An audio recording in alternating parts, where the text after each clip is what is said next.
They were already laughing before I made it to the table. I walked in 5 minutes late, still in slacks and a button-up from work, no time to change. The place was fancy, dark wood, low lighting, white tablecloths. A real special occasion spot. Dana had picked it, of course. Her dad's 70th birthday. Big deal. As I walked toward the table, Dana spotted me and gave me that look, half smile, half smirk. Then, loud enough for the whole restaurant to hear, she said, "Sorry, babe, family table's full. You can sit over there." She pointed behind her, past the big candlelit table where her parents, our kids, and her sister were all seated with drinks and appetizers. Where she pointed?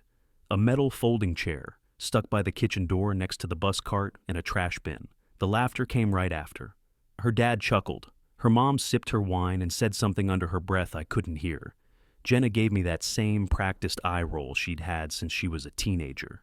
Kyle smirked, the way grown kids do when they're half embarrassed for you.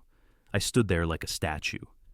"Before we start, how's your day going, and where are you joining from?" I didn't say a word, just walked over and sat down in that rickety chair. The thing rocked every time someone came through the swinging door. The smell of bleach and fryer oil hit every few minutes. One waiter actually stopped and looked at me, confused. "You at that party?" he asked, nodding toward them. I looked over. Dana was mid-story about her latest yoga retreat, hands flying, all eyes on her. "Yeah," I said, flipping the menu open. "But I'll just have a coffee." He blinked. "You sure? They're doing a full prefix menu, steak and just coffee." He nodded and walked off. I kept the menu open like I was reading it, but I wasn't. I just needed something to do with my hands. Every few seconds, the table burst out laughing again. I couldn't hear most of it, but I caught pieces. He brought the wrong drill.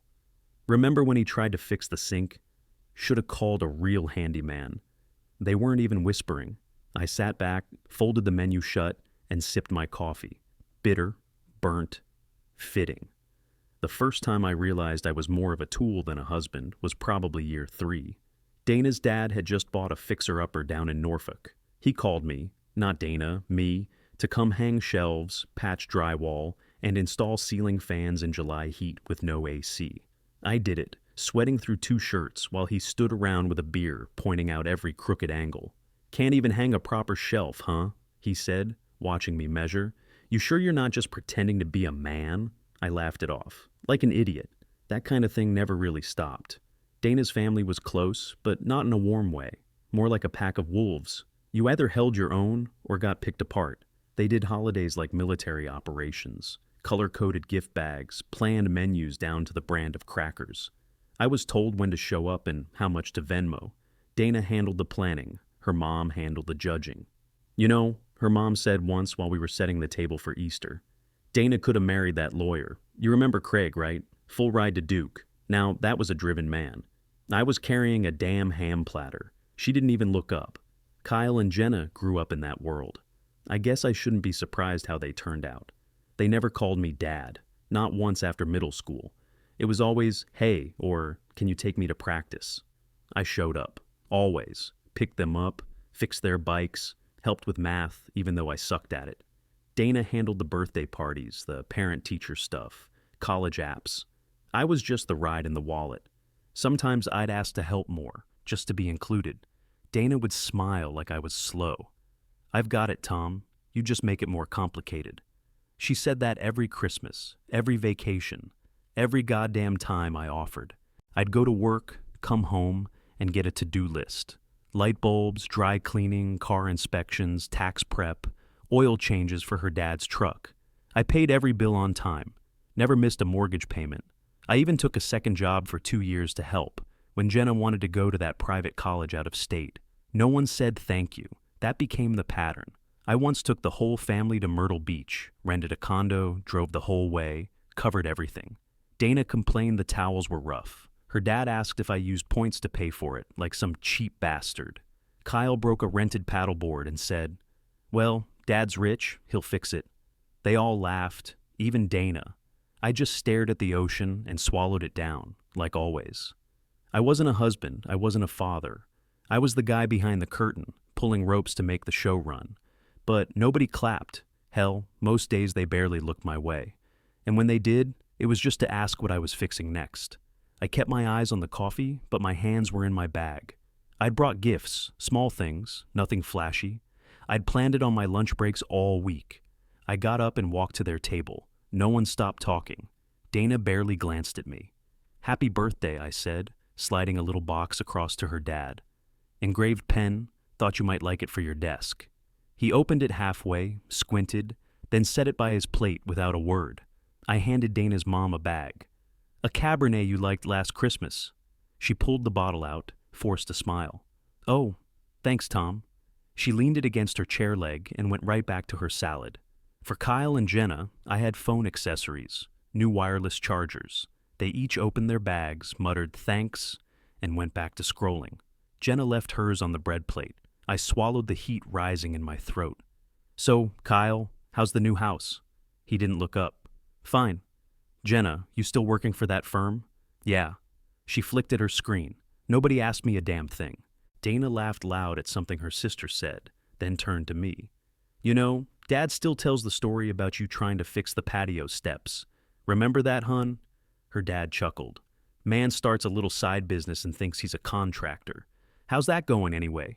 You hanging shelves for nickels?" A couple of them snorted. Dana smirked and sipped her wine. I felt my fingers dig into my thighs under the table. "It's going fine," I said. Nobody cared. The waiter came back with another round of drinks for them. My coffee had gone cold. They ordered dessert without even looking at me. Cheesecake, creme brulee, espresso martinis. More wine. I stared at the candle flames flicking in the little glass holders. One after another, the plates stacked up. I kept checking my watch. Then the check showed up. Black folder, thick as a paperback. Dana reached for it, peeked inside, and grinned. "Big guy over there's got it. He's been bragging about doing well." Everyone laughed. Her dad raised his glass. "That's our Tom, quiet but loaded." My heart slammed so hard I felt it in my teeth. The number sat there in ink like a dare. $4,600. I hadn't touched the appetizers. I hadn't had steak. I hadn't had dessert. I'd had one coffee. I looked at Dana. She was already chatting again, like it was settled. I stared at the receipt until the words blurred. My hand shook a little, but not from nerves, from something heavier. The waiter came by, polite smile. "Would you like me to run this on one card, sir?" I turned my head and locked eyes with him. My voice came out flat, steady. "That's not my table." The smile fell from his face. "I'm sorry." I pushed the folder back toward him. I said, "That's not my table." The laughter at the big table kept going, but softer now. People were watching. I stood up, chair scraping against the tile. My palms were open, not fists. And for the first time all night, the whole table went quiet. "I wasn't invited to this table," I said, loud enough for every single one of them to hear. "I was parked by the trash. Pay your own bill." Dana blinked like she didn't understand the words. "Are you serious right now?" Her voice had that tight edge, like I was the one embarrassing her. "You're being dramatic," she snapped. Her dad leaned back and chuckled. "Guess he's got balls now. Took him 20 years. I didn't even look at him. I turned, buttoned the middle of my shirt, and walked. Straight out of that spotlight like it meant nothing. I felt eyes on my back, but no one followed. No one called my name. The hostess looked up when I approached. "Everything okay, sir?" "Yeah," I said. "Just the coffee. Table by the kitchen." She hesitated, like she wasn't sure if it was a joke. Then she rang it up. $3.75. I handed her a 20. "Keep the change." The waiter came around the corner, right then, holding empty dessert plates. We locked eyes for half a second. "That was badass, sir," he said under his breath. I gave him a nod. Just one, nothing more to say. Outside, the fall air hit sharp across my neck and face. I stood still on the sidewalk for a second, letting the noise of the city wash over me. Traffic, voices, the low thump of music from a bar down the block. It felt like my skin finally fit. I didn't check my phone, didn't look back at the restaurant windows. I pulled my collar up, stepped off the curb, and walked. One block, then another. And for the first time in a long damn time. I didn't feel small. I didn't feel invisible. I felt free. I didn't go back home after that dinner. That was the last night I ever sat at her table. I kept walking until my feet hurt, then grabbed a rideshare back to the basement unit I'd rented since the night I left. Basement place, nothing fancy, Drop ceiling, cement floors, smell of old carpet and mildew when it rained too hard. But it was mine. Leaving the house hadn't been dramatic. There wasn't some big screaming match or fight. I'd packed my tools, some clothes, and a pillow. Dana was on the couch with a glass of wine, watching one of those true crime shows she liked. I told her I was heading out for good. She didn't even pause the episode. "Okay," she said. That was it. The kids didn't text. No one asked where I was going.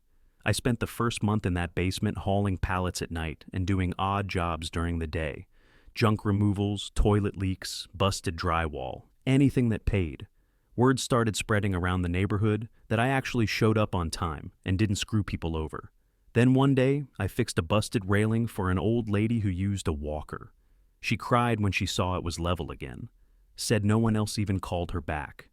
That's when it clicked. I put together a name, printed some flyers at the library, and walked door to door in senior communities. Affordable home repairs, honest work, no upsells. I didn't have a loan, didn't have a partner, didn't have anyone. Just a rusted-out van, a dented toolbox, and a gut full of spite. But I kept going. The money wasn't great at first. I had to skip meals sometimes, sleep in the van between jobs. But slowly people started calling back. They'd offer me soup, coffee, sometimes cash in envelopes with smiley faces drawn on them. By year 5, the business was steady enough that I could take on real contracts and hire help. I still sent the kids birthday messages. Simple stuff. Proud of you, hope it's a good one. Never got a reply. I emailed Dana about the divorce paperwork, twice. She never responded. Third time, I sent it through a lawyer I paid cash for, one meeting only. She signed, no note, no questions. It was like I'd never existed. But every time I showed up to fix a window or patch a roof, I reminded myself, I didn't need them to know I was real. I'd already proved it. 1 week later, I was sitting in my office, staring at a stack of contracts, when my phone lit up. First text was from Kyle. They charged all our cards, still short. The restaurant's threatening collections. Can you fix this? I blinked, scrolled down. Next was from Jenna. Mom's freaking out. Everyone's pissed. This is serious, Dad. You can't just walk out like that. Then Dana. Your little stunt embarrassed the whole family. You owe my father an apology. I didn't respond. I just laughed. Quiet, from my chest. Like something cracked loose. First real laugh I'd had in weeks. Across from me, my new office window looked out over a small parking lot with my company logo painted across 2 spots. TP Home Solutions. I was in a real building now, rented second-floor unit above a bakery. Clean floors, working AC, actual desk. There were folders stacked neatly in front of me, each one representing real money, real work. The top one was the new contract from a property management firm that handled 3 apartment complexes downtown. $1.2 million over the next 2 years. My assistant knocked lightly and stepped in with 2 coffees. The inspector signed off. They're good to go. You want the final docs? Yeah, I said, picking up the pen. She slid the folder across and I signed it without looking at my phone again. The messages kept buzzing in my pocket. I let them. I didn't owe them anything. Not $1, not a call, not a goddamn apology. They needed me now. That was the shift. They weren't used to that feeling, being the ones ignored, being the ones left on red. I'd lived in that silence for 2 decades, wore it like a uniform. Now it was theirs. I pushed the signed paperwork across the table and leaned back in my chair. Outside, the crew was loading supplies into the new work van, the one with heat, working brakes, and my name in vinyl across the sides. Inside, the text kept rolling in. But I didn't flinch. A few months later, I stood at the head of a rented banquet table. 18 seats, all full. The room wasn't fancy, folding tables dressed up in cheap white linen, old chandeliers overhead, but it was ours. No assigned seating, no head table power plays.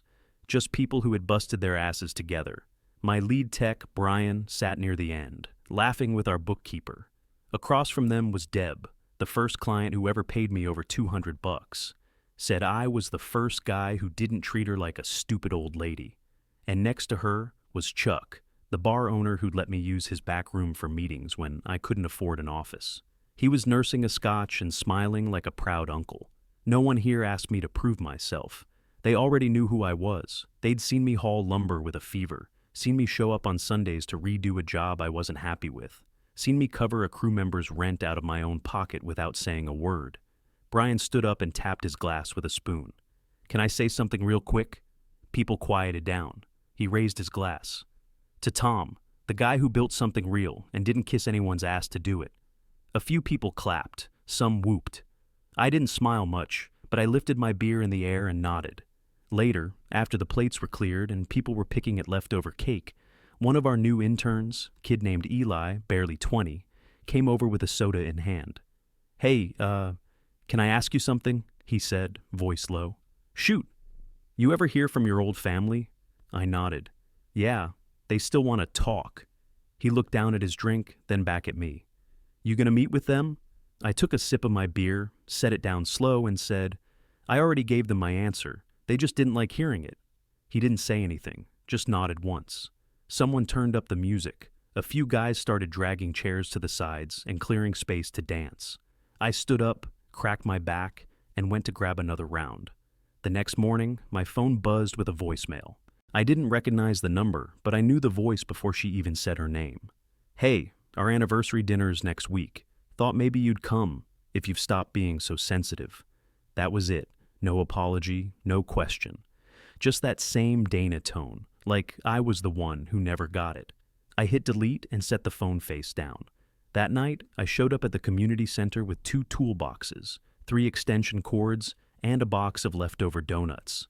It wasn't a big space, just an old converted classroom that still smelled like dry erase markers and mop water. But the lights worked, the tables were sturdy, and every chair had someone in it. About a dozen kids showed up, mostly high schoolers, some from rough homes, a couple just bored and looking for something to do. I showed them how to rewire an outlet, patch drywall, swap out a toilet seal. One kid held the screwdriver like it was made of glass. Another was already asking about starting his own gig. About halfway through, one of the younger boys, maybe 15, hoodie pulled tight, raised his hand. "Why are you doing this for free?" I looked at him.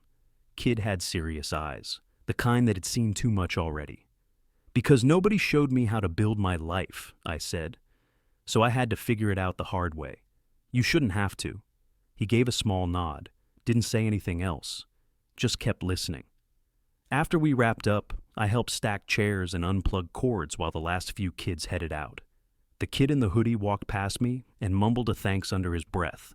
I patted his back once, firm. "You're gonna be all right," I said.